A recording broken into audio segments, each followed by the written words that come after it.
Hello students, बहुत बहुत स्वागत है आपका एडू फ्यूचर चैनल पे। आज का जो हमारा टॉपिक होने जा रहा है वो है फंगाई का, जिसमें हम लोग बात करेंगे क्लासिफिकेशन के बारे में, फंगल क्लासिफिकेशन के बारे में बात करेंगे हम लोग, और साथ में हम लोग बात कर लेंगे उसी क्लासिफिकेशन में आप पढ़ोगे कि एक टाइप है फंगाई का, दैट इज कॉल्ड ओमाइसेटस। तो हम लोग ओमाइसेटस के बारे में भी थोड़ा बहुत बात कर लेंगे। ओके, तो चलिए शुरू करते हैं। अब सबसे पहला, इसके पहले का जो वीडियो था उसमें मैंने आपको बताया था फंगाई के बेसिक स्ट्रक्चर्स के बारे में, उसके बेसिक सिस्टम के बारे में हमने बात की थी आपसे। आज हम लोग बात करने जा रहे हैं फंगाई के क्लासिफिकेशन के बारे में। देखिए, फंगाई का जो क्लासिफिकेशन किया गया है वो सबसे पहले तो उसके जो हाइफे था ना, वो हाइफे के नेचर के आधार पे किया गया है ना।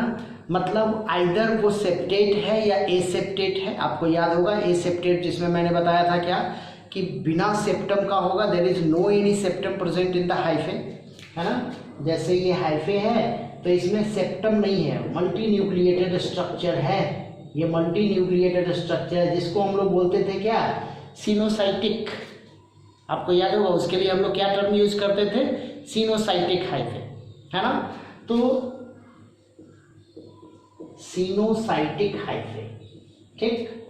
वहीं पे एक दूसरा टाइप का जो फंगाई होता है जिसमें कि सेप्टेट होता है, उसका जो माइसेलियम होता है, उसका जो हाइफे होता है वो सेप्टेट होता है। कहने का मतलब क्या, देयर इज अ सेप्टम अकर, इसके बीच में क्या होगा, सेप्टम प्रेजेंट होगा। और ये यूनिन्यूक्लिएटेड भी हो सकता है और मल्टी न्यूक्लिएटेड भी हो सकता है। मल्टी नहीं, डाइकैरियोटिक भी हो सकता है और यूनिकैरियोटिक मतलब सिंगल मोनोकैरियोटिक भी हो सकता है। ओके, तो इस आधार पे सबसे पहले फंगाई को बांटा गया है। तो सबसे पहला जो टाइप है, अगर हम लोग फंगाई का क्लासिफिकेशन करने जा रहे हैं तो सबसे पहला जो आपको टाइप मिलेगा वो क्या मिलेगा, दैट इज एसेप्टेट हाइफे। क्या मिलेगा, एसेप्टेट, मतलब सेप्टम के आधार पे हम लोग बांट रहे हैं। एसेप्टेट माइसेलियम कह सकते हो, एसेप्टेट हाइफे कह सकते हो। ओके, तो क्या बोलते हैं, जो एसेप्टेट हाइफे होता है उसको हम लोग क्या बोलते हैं, दैट इज कॉल्ड एज फाइकोमाइसेटस। क्या बोलते हैं, फाइकोमाइसेटस। देखो बायो में टर्म बहुत इंपॉर्टेंट फैक्टर माना जाता है। अब फाइको का मतलब हो गया फाइकोलॉजी, आपको याद होगा, it is called as study of algae. तो इसके लिए टर्म आ गया अलगी, मतलब अलगल। इसका नेचर जो होता है ना वो अलगी टाइप का होता है। और माइसेटस टर्म जो है वो किसके लिए है, फंगाई के लिए है, मतलब it is a kind of algal fungi. इसको हम लोग क्या बोलेंगे, ये कैसा फंगाई है, इसको बोलते हैं अलगल फंगाई, क्योंकि इसका नेचर प्रिमिटिव टाइप का, एल्गी टाइप का नेचर है। अब इस फाइकोमाइसेटस को हम लोग बांट सकते हैं on the basis of their reproductive structure. Reproductive structure के हिसाब से, on the basis of reproductive structure के हिसाब से हम इसको बांट सकते हैं। क्या बांटेंगे भाई, तो एक होता है जिसमें ऊगैमस होता है और एक होता है जिसमें कंजुगेशन होता है। आपको याद होगा रिप्रोडक्टर मैंने बताया है फंगाई में, इसके पिछले वीडियो में, तो उसमें क्या मैंने बताया कि जब ऊगैमस होता है या फिर कंजुगेशन होता है। ओके, तो दो टाइप का फंगाई हम लोग मिलेंगे, एक को बोलेंगे ओमाइसेटस। क्या बोलेंगे, ओमाइसेटस। क्यों भाई, बिकॉज इट कंसिस्ट ओगैमस। इसमें आपको क्या मिलेगा, ओगैमस मिलेगा, ओमाइसेटस।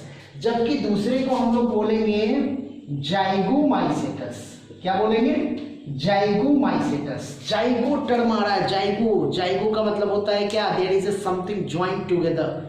जाइगो मतलब पेयरिंग, है ना। तो जनरली क्या होता है कि ओमाइसेटस ओगैमस टाइप हो गया, तो इसको हम लोग बोलते हैं क्या, कंजुगेशन। इसको बोला जाता है क्या, कंजुगेशन फंगाई। क्या बोलेंगे हम लोग, कंजुगेशन फंगाई बोलते हैं इसको हम लोग। ओके, तो हमने क्या देखा कि सबसे पहले हमने बांटा फंगाई को दो पार्ट में, एक सेप्टेट है, एसेप्टेट है, और एक क्या हो जाएगा, सेप्टेट। इसको हम लोग बोलते हैं यू। जैसे देखो ये फाइकोमाइसेटस है ना, तो इसको हम लोग बोलते हैं यू माइसेटस, या फिर इसके लिए एक टर्म आता है यू माइकोटा। देखो ये टर्म यूज किया जाता है यू माइकोटा, मतलब एडवांस। यू का मतलब क्या होता है? यू का मतलब क्या होता है? एडवांस, मतलब थोड़ा सा एडवांस टाइप का है भाई ये यू माइकोटा। ओके, अब अगर हम लोग बात करते हैं दूसरा, पहला तो क्या हो गया? Septate present, septate absent, there is a septate, septate. Okay, now अब देखो, फिर हमने ए सेप्टेट को बांटा किस आधार पे भाई? तो on the basis of reproductive structure, mode of reproduction, reproduction के नेचर के आधार पे। तो हो गया ऊ माइसेटस। क्यों भाई ऊ माइसेटस? क्योंकि ये ऊ गैमस टाइप है। और जाइगोमाइसेटस, क्यों जाइगोमाइसेटस? क्योंकि इसमें, इसको हम लोग बोलते हैं कंजुगेशन फंगाई, ज्वाइंट करता है एक दूसरे के साथ जुड़ करके, फिर रिप्रोडक्शन का सिस्टम है इसमें, that white it is called as what? Zygomycetes. Okay, अब बात करते हैं जिसमें सेप्टेट है, जिसमें क्या है? सेप्टेट माइसेलियम है, जिसका हाइपी सेप्टेट टाइप का। और मैंने क्या बताया? ये थोड़ा सा एडवांस टाइप का, उससे ज़्यादा एडवांस है ये प्रिमिटिव टाइप थोड़ा है। अब देखो, तो फिर दो टाइप हो जाएगा, क्योंकि ये on the basis of reproduction है। तो एक हो जाएगा जिसमें सेक्सुअल रिप्रोडक्शन प्रेजेंट है, मतलब एक ऐसा है जिसमें सेक्सुअल रिप्रोडक्शन होता है, क्या कहेंगे? सेक्सुअल रिप्रोडक्शन अकर। एक हो गया जिसमें सेक्सुअल रिप्रोडक्शन पाया जाता है, और एक हो जाएगा जिसमें सेक्सुअल रिप्रोडक्शन नहीं पाया जाता है। तो मैं इसको मिटा करके यहीं पे लिख देता हूं, ये तो आपका हो चुका है, मैं इसको मिटा रहा हूं। अब देखिए,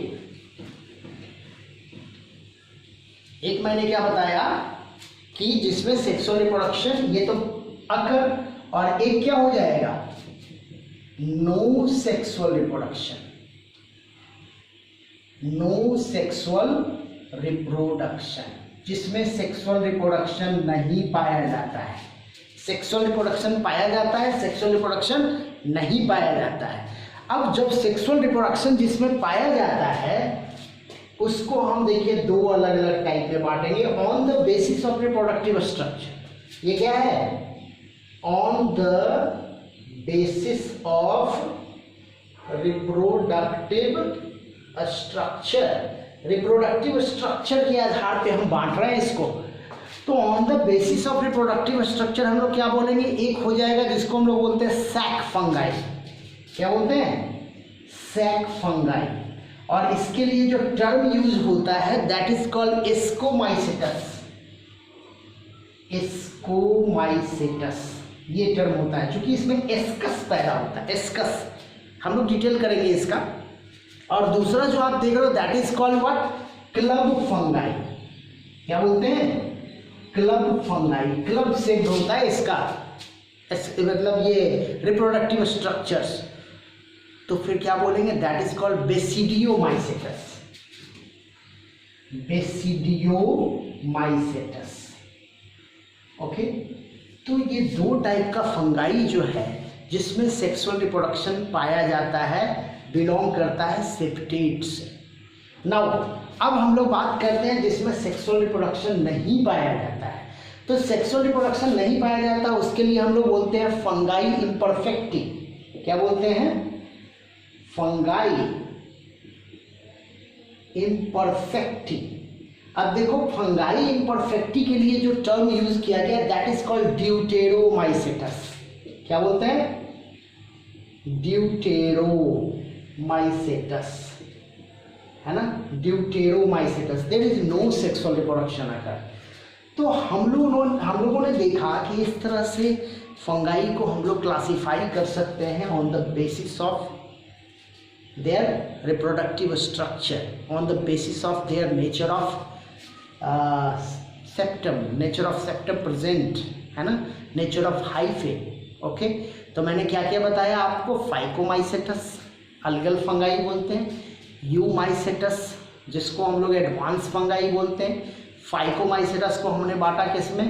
ऊमाइसेटस और जाइगोमाइसेटस में। एडवांस वाले को हमने बांटा किसमें?